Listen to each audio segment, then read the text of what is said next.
What's up, it's Paul with another Atari 2600 review, and this game is made by US Games.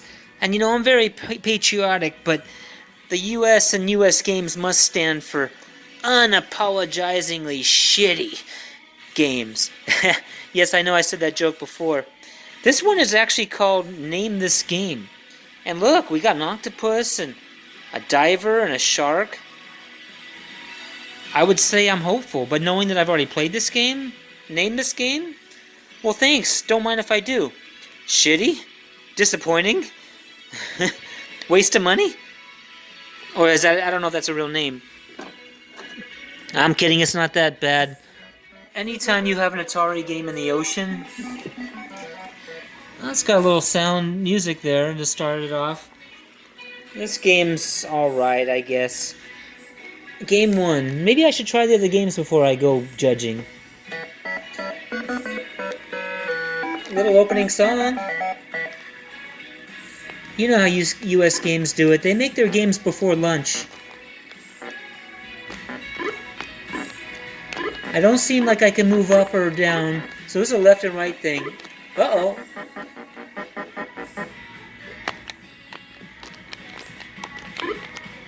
So it's kind of a shooter, really. It's actually not so bad. I mean, if I was a kid, I would have been showing this off to my friends. So you got this octopus that's coming together block by block, trying to reach you, and you shoot his tentacle pieces as they grow. That's alright. But this shark comes down pretty fast. Kind of like Space Invaders. If he hits the bottom of the screen, you're toast. Yeah, I guess there's some gameplay here. Certainly. Oh, the green chick up in the speedboat up above keeps dropping a line so you can get air. And I'm not getting much air from my buck. There we go. I grossly underestimated how often you need to get that air. Meanwhile, I got a tentacle piece that almost just took me out. You know, I think it's time for me to stop being so negative in these reviews. I think it's just negativity sells, but and I would have been pretty stoked if I had this game as a kid. See, the trick to having Atari games is you have a lot of them. I think that's why we all have these big collections, because... Oh, I beat the level. Played a little song. Let's continue. Looks like there's a little gold at the bottom of the screen. I don't think I can pick it up, though. I mean, is there ever an ending? I mean, how do I get that gold up to the screen? I don't think you can.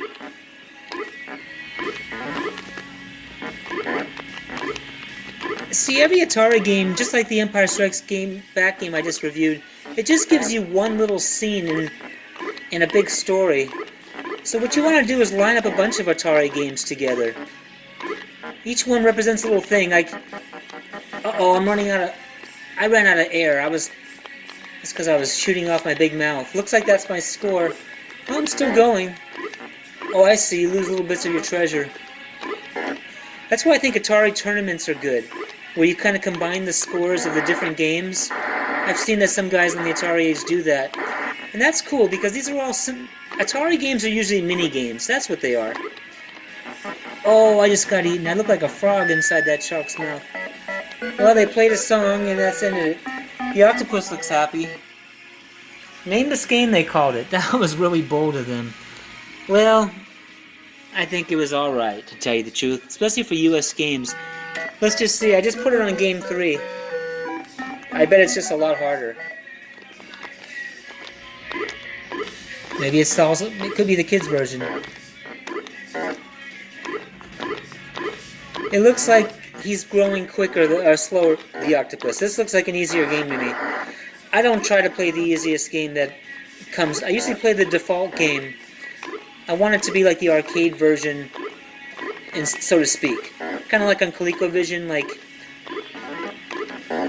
Difficulty 3 is like arcade hard. I like to play arcade hard. This looks like it's easier. Anyway, name this game? Alright, well, I like it. Kinda. Have a good night.